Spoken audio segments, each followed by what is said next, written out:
Yang pertama, saya melihat rekonsiliasi itu tidak bermakna bahwa 01 gabung dengan 02 atau 03 gabung dengan 03. Tidak.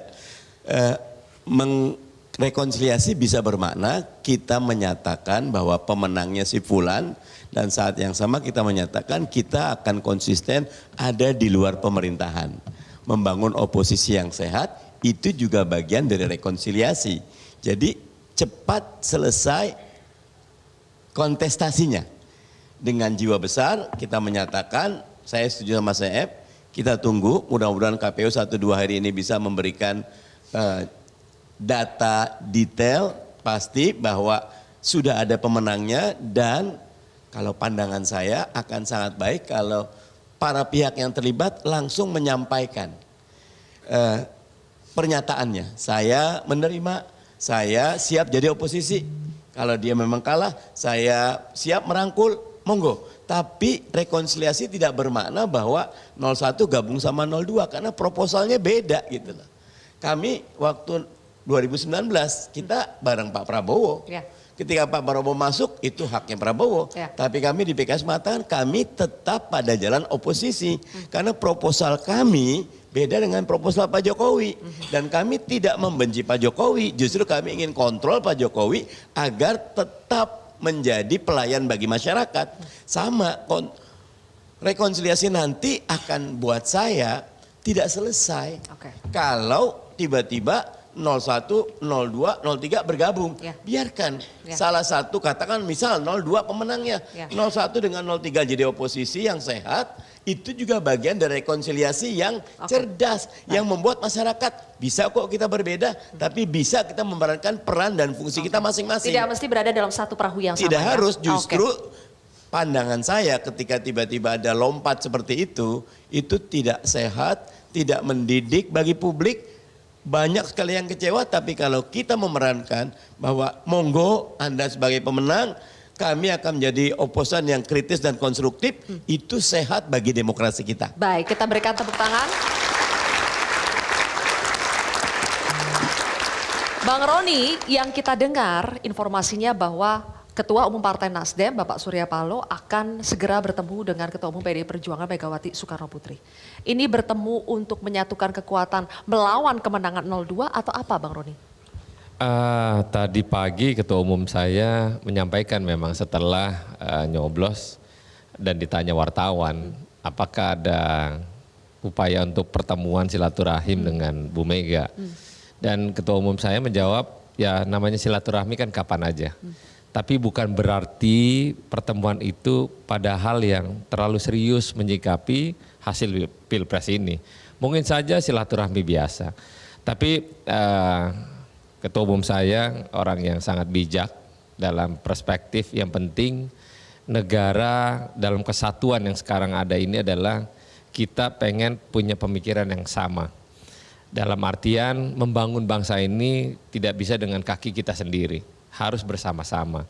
Tapi di sisi lain kebijakan daripada apa yang akan dilakukan Partai Nasdem adalah tunggu Ketua Umum saya bersikap. Apa yang akan dilakukan hanya beliaulah yang tahu.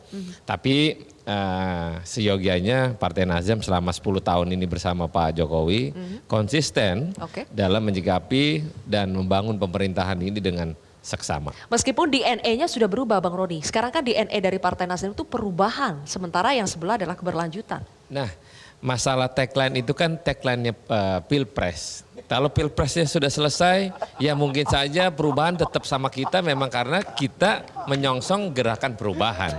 Namanya juga tagline. Tapi iya, tapi dalam nuansa ini pasti semua akan jadi olok mengolok itu pasti biasa dan mudah-mudahan pertemuannya tidak seperti waktu Pak Prabowo ketemu di MRT misalnya. Ya kali kita tempat makan yang enak dikit lah. Tanjung Priuk. Oke, kita berikan tepuk tangan dulu Bang Roni. Mas Adi, mungkin kalau kita bicara rekonsiliasi dan juga luka, yang paling mungkin terluka dan sulit untuk merajut rekonsiliasi diduga itu adalah PDI Perjuangan. Benarkah demikian Mas Adi, menurut Anda akan sulit buat PDI Perjuangan untuk kembali bergabung dengan barisan Presiden Jokowi? Ya, saya kira kalau kita menggunakan logika sederhana, rasa-rasanya agak sulit sebenarnya bagi PDIP ini akan melakukan rekonsiliasi dengan Prabowo dan Gibran. Karena faktor Gibran tentu saja. Karena kalau kita melihat kecenderungan secara umum, agresivitas dan kritik kawan-kawan PDIP ini kan sangat sedikit sebenarnya kepada Prabowo Subianto. Justru kritik dan agresivitasnya itu lebih banyak ditujukan kepada Pak Jokowi. Soal MK-MK, soal bagaimana misalnya mobilisasi aparatus kekuasaan politik dan seterusnya. Jadi selama ada faktor Gibran mungkin ini akan menjadi psychological barrier yang agak sulit sebenarnya untuk bisa diterjemahkan sebagai bagian untuk melakukan rekonsiliasi ya. Itu satu kubu yang kemudian bisa kita lihat. Tapi pada saat yang bersamaan ketika melihat kedekatan antara Jokowi misalnya dengan Puan Maharani, rasa-rasanya ada cahaya di ujung terowongan. Bahwa kesempatan itu masih mungkin bisa terwujud tentang kemungkinan rekonsiliasi. Tapi per hari ini selama ketua umum mereka adalah Megawati Soekarno Putri, rasa-rasanya rekonsiliasi dengan Prabowo karena ada faktor Gibran di situ menurut saya agak sulit untuk bisa dibayangkan. Selanjutnya menurut saya terkait dengan rekonsiliasi politik ya.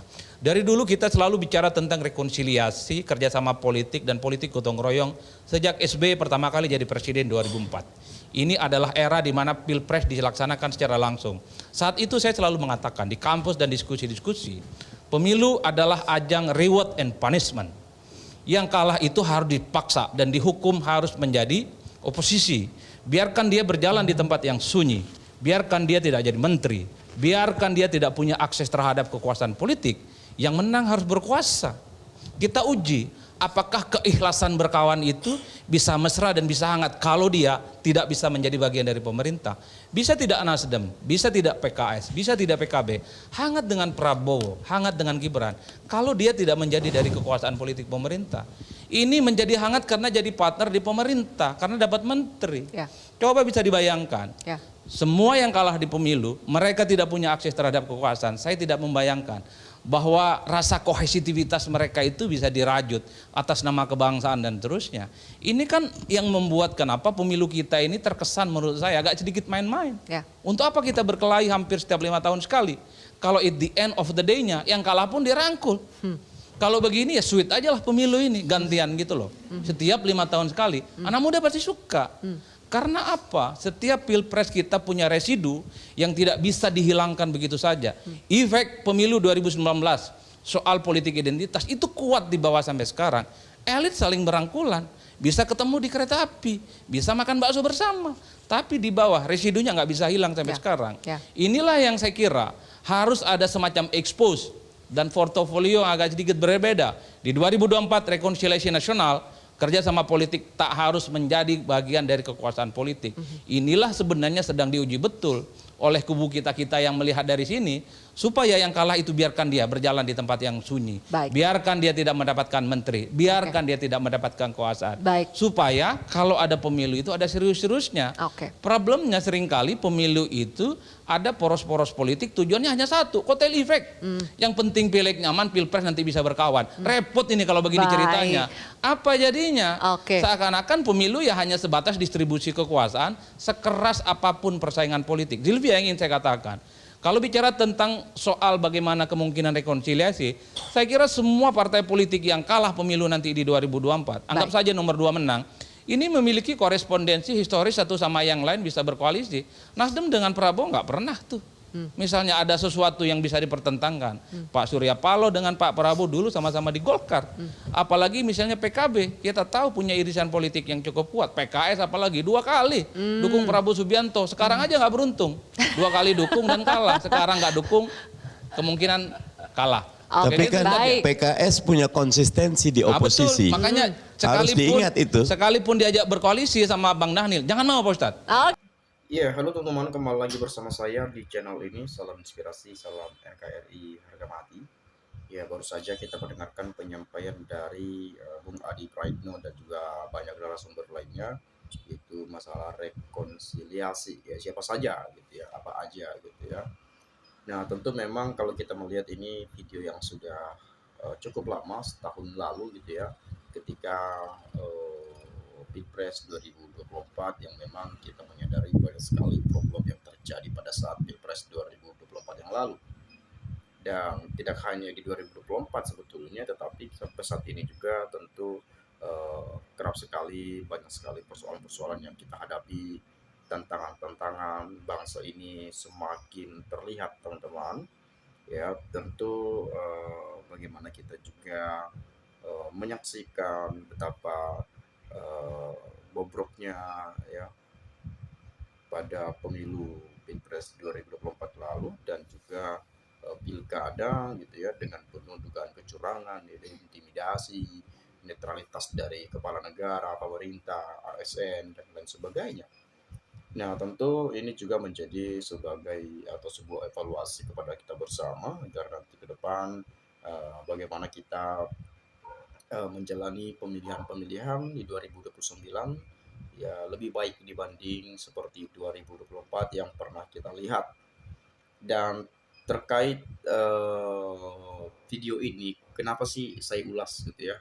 Karena beberapa hari yang lalu saya melihat bahwa ada tuntutan dari Forum Purnawirawan TNI yang menuntut wakil presiden itu diganti melalui MPR. Nah, saya nggak tahu sebetulnya atas dasar apa penyampaian itu diucapkan, atau ada unsur hukum yang dilanggar oleh Gibran, atau ada aspek yang memungkinkan Gibran untuk dimakzulkan dan lain sebagainya. Ya tentu saya tidak tahu dengan pasti, tetapi dengan jelas juga banyak para purnawirawan TNI, bahkan mantan Panglima TNI setuju atau menyetujui memberikan restu terkait tuntutan yang disampaikan itu. Nah, padahal memang secara gamblang, secara jelas kita melihat bahwa presiden dan wakil presiden itu dipilih langsung oleh rakyat, ya bukan lagi melalui MPR. Ya, meskipun yang melantiknya adalah MPR, ya dilantik pada 20 Oktober 2024 yang lalu. Dan itu dipilih langsung oleh rakyat Indonesia, dipilih sah langsung oleh rakyat secara umum gitu ya, pemilihan umum ya. Makanya dibilang pemilu pemilihan umum. Jadi betul-betul dipilih. Nah, kenapa ada petisi ini? Ya, saya nggak tahu juga. Ini disampaikan oleh para purnawirawan TNI, teman-teman ya. Apakah memang karena melihat bagaimana prosedural pada Pilpres 2024 lalu? Nah, nggak tahu juga gitu ya. Nah, tapi yang pasti ya kita menginginkan bahwa ini bisa berjalan dengan baik. Ini walaupun ada proses hukum yang nantinya akan dilakukan, ya it's okay, no problem. Yang penting bagaimana ini bisa terselesaikan sebagaimana mestinya, seperti itu ya. Nah, kalau saya melihat dari Imam Mahdi misalnya, daripada Rocky lebih renyah, lebih akal sehat si Bung Adi, angkat tangan penggemar baru Bung Adi. Nah, sebetulnya banyak sekali sini penyampaian teman-teman kita, tapi mungkin itu saja yang dapat saya sampaikan. Terima kasih sekali lagi saya ucapkan. Salam NKRI harga mati.